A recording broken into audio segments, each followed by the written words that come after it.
We all know Saudi Arabia's infamous Project The Line. There has been a major update. The line has been reduced to just be 1.5 miles long. It was once envisioned to house 9 million residents. It is now set to accommodate less than 300,000 people by 2030, with its scale dramatically reduced from 105 miles to a mere 1.5 miles. Reports from Unilad have suggested that contractors have began laying off workers at the site. Delays have plagued the initiative, prompting officials to acknowledge the struggle to meet the 2030 deadline. But despite the setback, Neom CEO remains resolute, stating, "To tackle tomorrow's challenges, we must confront them head on, no matter how daunting." Welcome to today's podcast. I'm your host, Natalie Perry. Today, I really wanted to give a full refresh on the whole project, the challenges I saw with the project, and let's just have a conversation about it today. This previous summer in 2023, they released satellite images and drone footage that you can actually see if you look very closely in these images. You could see a line emerge. The infamous line is now under construction and has been for quite a while. In January 2021, Neom unveiled the line, which is an ambitious megacity project igniting global intrigue with its revolutionary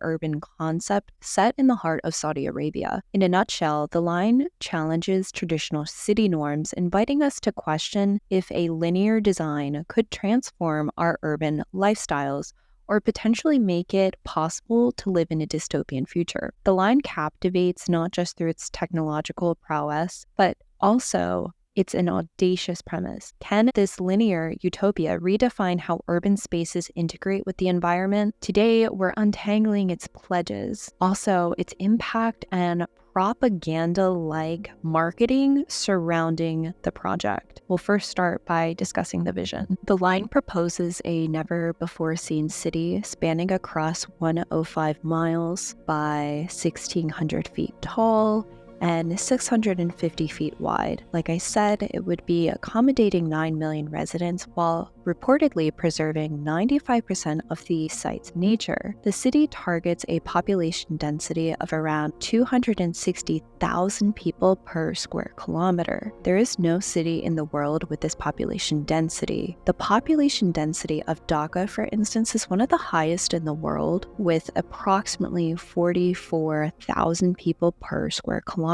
The proposal aims to redefine urban living for the 21st century, embracing a linear layout inspired by environmental preservation ideals. Residential areas, workplaces, schools, medical facilities, and commercial spaces are strategically positioned along a linear path. In section, the line is broken up into 3 distinct levels. There's a pedestrian level at the top, a service zone in the middle, and a central spine at the base where a high-speed rail line is hosted. By situating essential services within walking distance, the line promises enhanced walkability, reduced congestion, and as a result, lowers carbon emissions just from daily functions. The reason why critics had such a difficult problem digesting the project is that, yes, all of this sounds amazing. Not combating urban sprawl, removing the reliance on cars. That's a wonderful, wonderful thing to embrace. But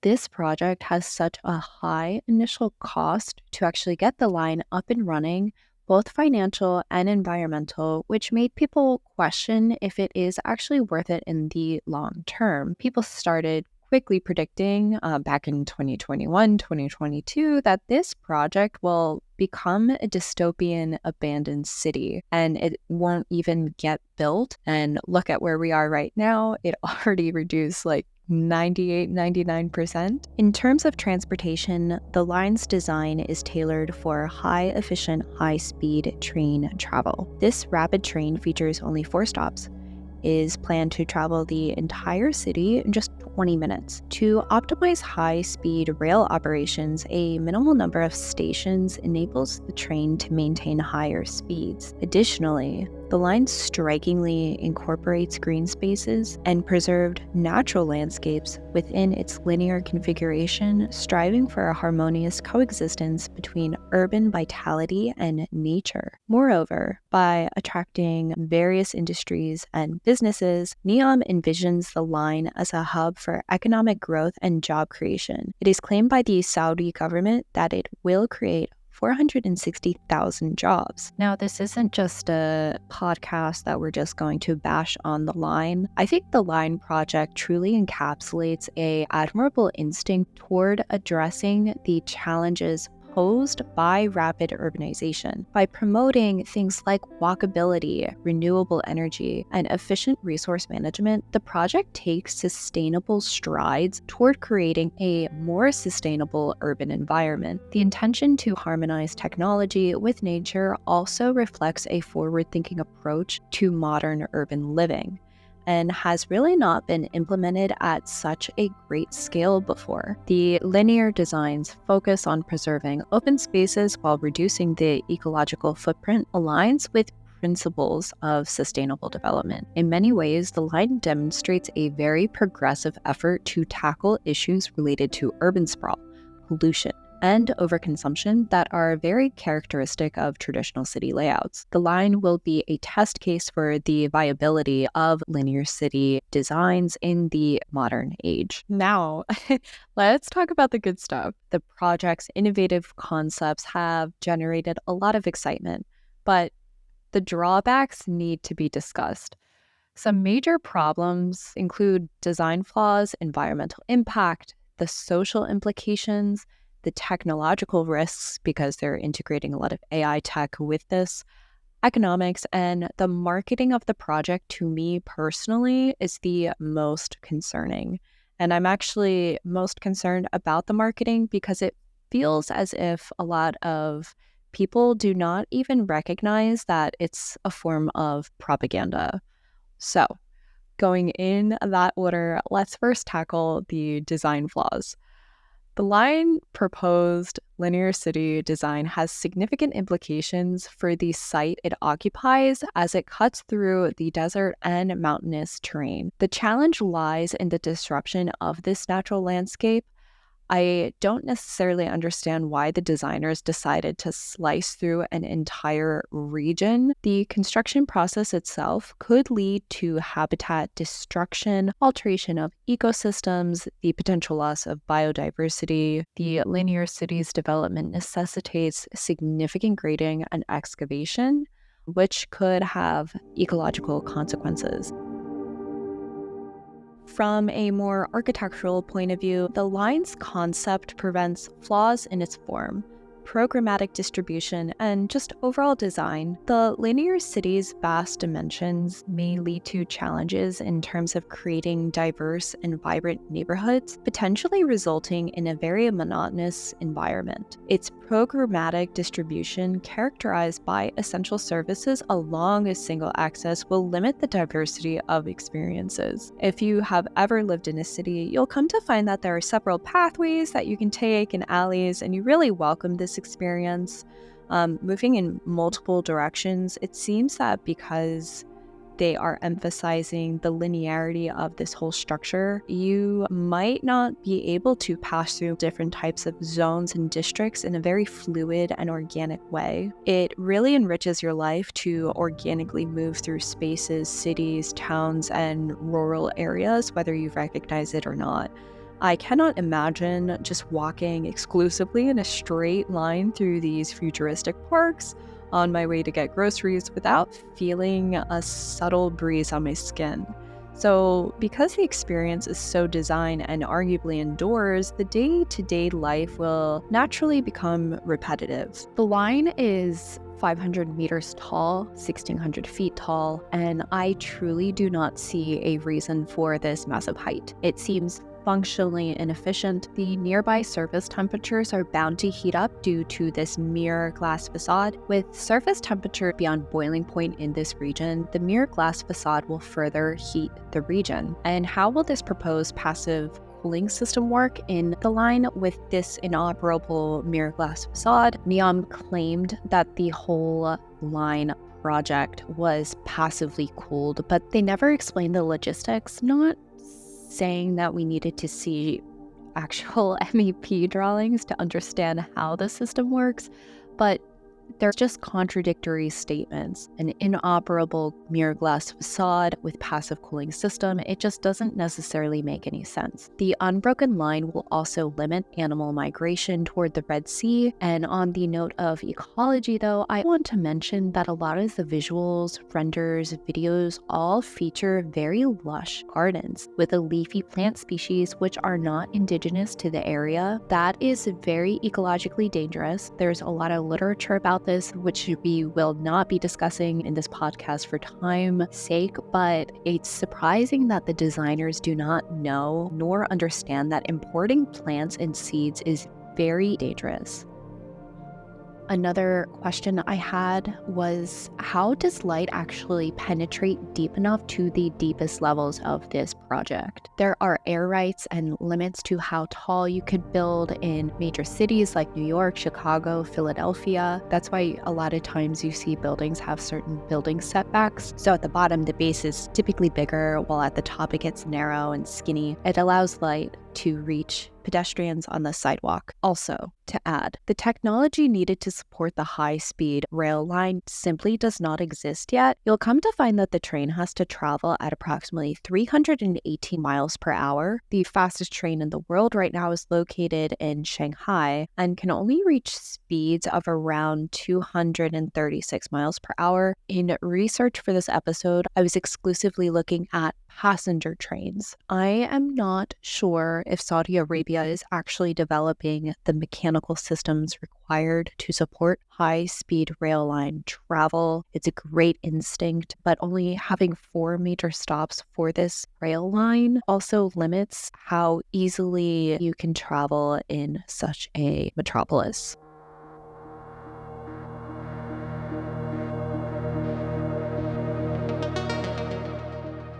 There have been prominent historical linear city proposals in the past, like Ciudad Lineal and Frank Lloyd Wright's Broadacre City. Both of these demonstrate various obstacles. So in Arturo Suria's vision of Ciudad Lineal, while influential, faced limitations due to technological and financial constraints. Wright's Broadacre City had a decentralized approach. It encountered issues with infrastructure and land use, leading to suburban sprawl and environmental concerns. These examples collectively highlight that linear city concepts, while intriguing, grapples with complexities related to infrastructure, community integration, transportation efficiency, and land use.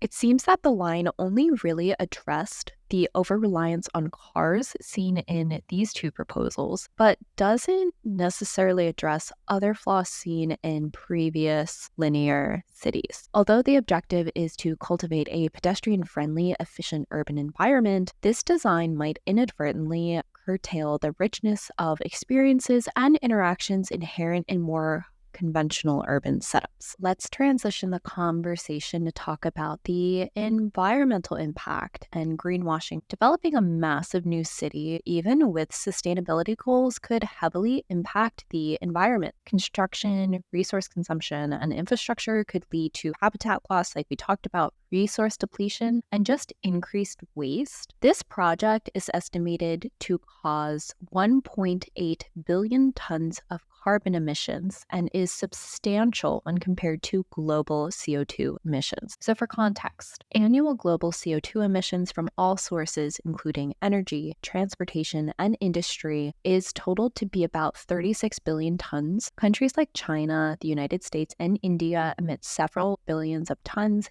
annually. The United Kingdom emits about 350 to 400 million tons per year. Achieving full carbon neutrality and offsetting this initial emissions will span decades or even a century. Critics are skeptical about the project's claims of being sustainable, and this is a term known as greenwashing. While the line wants to protect nature, building a new desert city involves massive construction and resources, and this cannot be ignored. When I first discussed the line on my YouTube channel, a lot of people didn't seem to agree with my ecological concerns and environmental concerns. Let me break it down even better. There are 5 things I would really like you to consider when evaluating if a project is truly sustainable or not. Keep in mind, projects lie all the time in order to appease the public. There has been massive waves in terms of integrating sustainable design tactics into architectural design. But just because a tactic or two is integrated does not mean that the building is sustainable. Now, considering the sheer size of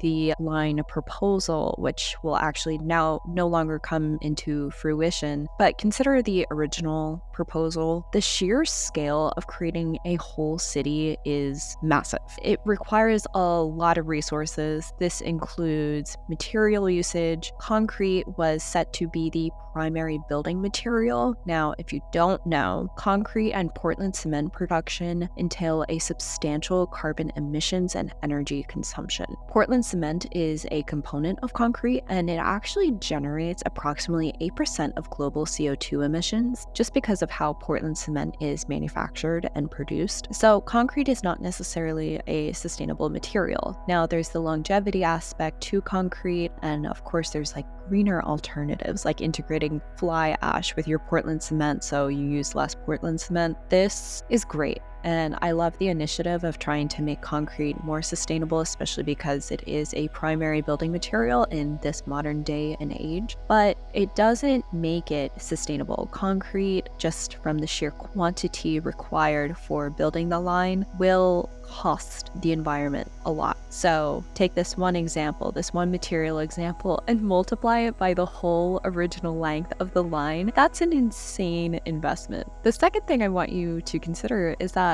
the location of Neom's The Line is in a desert region. Water is scarce. Even with advanced water technology, ensuring reliable water supply for such a big population is rather tough. Neom has been promoting desalination plants, which is a great and fantastic idea in theory, but historically has been unsuccessful. So in my opinion, it seems irresponsible to base the whole water source of an entire city housing so many people just on an unreliable source being the desalination plants. Plus, there are just no natural fresh water sources near the site. Huge problem. Given climate change and how that is playing out right now, we are aware that water scarcity will become a bigger and bigger issue that we will all face. So, for them to build such a mega city and mega structure in a region where there is no fresh water near the site is very risky. Another important factor of determining if a building is a sustainable building or not is how easily adaptable it is. Buildings will change. People's needs over different generations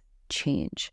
So a new city, especially of this size, must stay sustainable over time by adapting to changes, such as new technology and what people need. Flexibility really impacts the long-term success of any project, and it is unclear to me how the line adapts over time. So for instance, if there is a population boom, does it build up?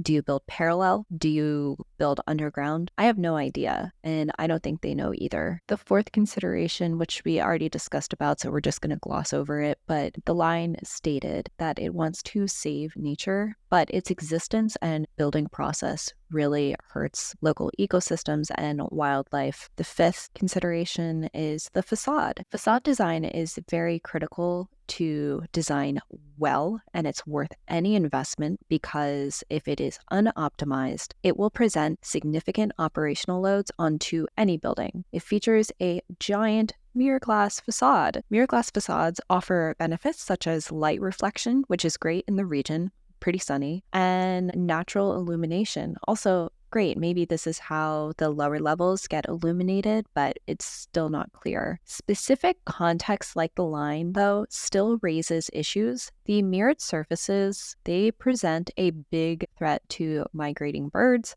we will just collide with the glass due to misperceived reflections. They now encourage architects who are building mirrored glass or any kind of glass actually to utilize a bird-friendly design on the glass, which basically are just a bunch of little dots in a very specific pattern, just so birds can perceive it and will no longer collide with the building. I think the statistic is something like 1 billion birds a year die just from colliding into buildings and structures. The facade also influences the heating and cooling loads of the building. So because the line claims to be naturally ventilated, achieving efficient natural ventilation poses a challenge within the desert's extreme conditions. The natural ventilation hinges on external airflow for indoor cooling. So the enclosed setting combined with the desert heat really raises concerns about its effectiveness. I know that there are some portions where the mirrored glass is not there, like a park, for instance, but that doesn't really help you if you are just surrounded by inoperable windows. Let's discuss the social issues. The social issues arising from the line are multifaceted and raise important concerns. There are displacement of local communities such as the Huatai tribe, and the lack of consideration for their needs and rights pose significant problems. Additionally, the source of the projected 9 million residents, which obviously has been reduced now, still remains unclear, leaving questions about population migration. And questions are brought up, right? Why are they even bothering to build this in the first place? More on that in a moment. But the social implications of the project are complex. The focus on technology could also enhance convenience, but also limit autonomy if over-reliance occurs. And while the project proposes to be a harmonious balance between technology and nature, the realization isn't guaranteed. I could see this experience living in the line to be rather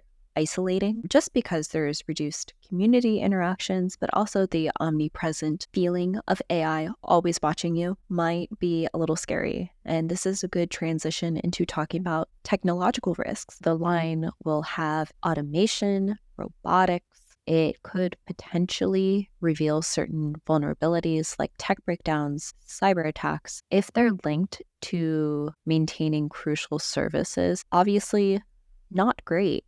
The integration of AI into surveillance systems also raises serious concerns, particularly in an authoritarian context. This use can result in extensive monitoring of citizens' lives, encroaching upon privacy and freedom of expression. The algorithmic analysis of vast data might lead to bias profiling and targeting, and the lack of transparency and accountability in such systems could enable misuse of power, eroding human rights, and fostering a climate of constant fear. The whole technological side of the line actually reminds me of a sci-fi TV series called The Silo. It's still on Apple TV, and it might be an Apple TV original. It's based off of a book called Wool. They talk a lot about technological, omnipresent security and all that jazz, and it's a little concerning. It definitely fosters this climate of fear and that you can't necessarily express yourself freely. Why are they building the line in the first place?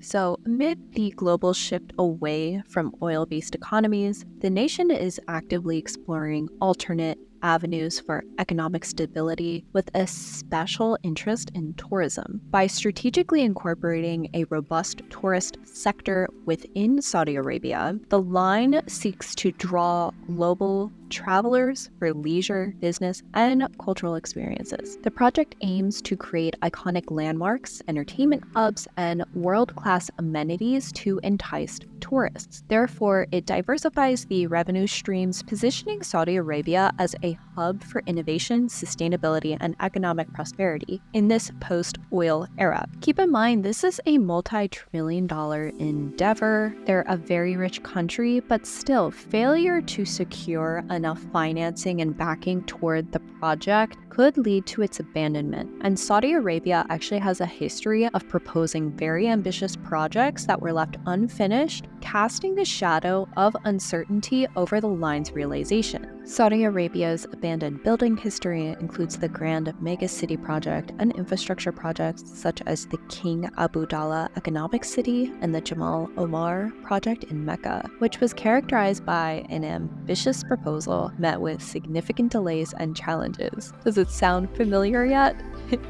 Given this backdrop, concerns about the potential abandonment of the line are warranted and likely. The project will cost trillions. Like I said back in 2023, it's very easy to build a portion of this proposal and let the rest go. If they do build it, even just a portion of it, who's to say it's not the most dystopian environment ever? If it is, all this work, money, and environmental cost was for nothing. The concept of a linear city with its centralized control and seamless technological integration all allude to the fact that the line will create an oppressive environment. The notion prompts us to delve into the idea that innovative urban planning could lead to a controlled society, echoing themes found in dystopian literature and films. Consider dystopian classics like George Orwell's 1984 and Huxley's Brave New World, which all explore societies where choices are limited, individuality is suppressed, and surveillance is omnipresent. Films like Blade Runner and Metropolis depict urban landscapes marked by towering structures, rigid hierarchies, and a sense of detachment. The form itself is oppressive. Contemplating the potential of the line to be oppressive by design, although still technically speculative, prompts us to question whether a city with predetermined routes, minimal choices, and advanced surveillance tech could inadvertently diminish personal agency in favor of collective control. While acknowledging these cautionary notions is crucial, it's also important to recognize that the success of the line hinges on the intention of its creators, which brings me to my last point. The marketing on this project proposes promises and wild dreams. The renders of the interior and exterior are beautiful. Presentations presented by the royal family and Neom are absolutely stunning. They're presented in a way that makes you want to live there. Of course. Rather recently, Neom released a new video series that shows other angles of the project. The music, inspirational, visuals, still stunning. There are a lot of keywords that make it sound like such an incredible project. Hot phrases are used such as unprecedented livability, a model for nature, creating a legacy, a place that cares for its society. It makes the viewers feel rather hopeful, and hearing these phrases mixed with a very nice film score make you really excited. They even went as far to invite American futurologist Professor Kaku to explore this proposal at their headquarters, walk around the models, talk to the placemakers, which is what they're calling the architects that work for Neom. I watched this, and the entire time I just felt like I was consuming a piece of propaganda. It's pure propaganda. Everything about this was so meticulously curated for the viewer's experience just to buy into this idea. That is the part that I just cannot shake because, just a personal side note, I don't think it's a good one. While the aim of creating a sustainable and tech-advanced city is commendable on paper, the line's problems still remain unaddressed after years since it was first presented. And I think this is also why the line was reduced in size. There are still worries about sustainability, privacy, and autonomy. And in the video, this professor asked very directly to Neom, is this project sustainable? And if you caught it, you will realize that it was a redirected answer. Tariq Kwadumi, the urban design executive director of Neom, answered this question with an unrelated answer, just claiming that Neom is actually running itself on 100% renewable energy. They cannot confirm that it is a sustainable project because it truly is not. It's not sustainable. Architects, developers, climate scientists, and other experts around the globe really agree that this is, in fact, not a sustainable project. Even was considering the first graphics that were used to present this project, they would take Manhattan's footprint and put it into a line-like geometry. This is a tactic to create a sense of familiarity and comfort with its viewers. If the line had more ethical considerations, if they infused innovation and sustainability along with individual rights into the foundation of creating a new urban landscape, I think it would have been successful. It embodies a harmonious future that we all love the idea. Fundamentally, it's a good idea. Preserving 95% of the existing nature is awesome. Living in a carless world sounds awesome with very good public transit. There are major concerns that I've outlined in this podcast, which really lead me to believe that this will end up being abandoned at one point in time. Striking a balance between ambition and realism is so important. We have to understand what people actually need in this day and age and how our environment is going to change in the next coming decades. This is my first podcast ever. Welcome to the first episode. You survived. If it's not too much of a hassle, if you guys could save it, you can find me on YouTube where this whole journey began, unraveling architecture. Thank you so much for listening, and I hope we successfully unraveled the complexities of the line so that now you have something cool to talk about at dinner. See you next time.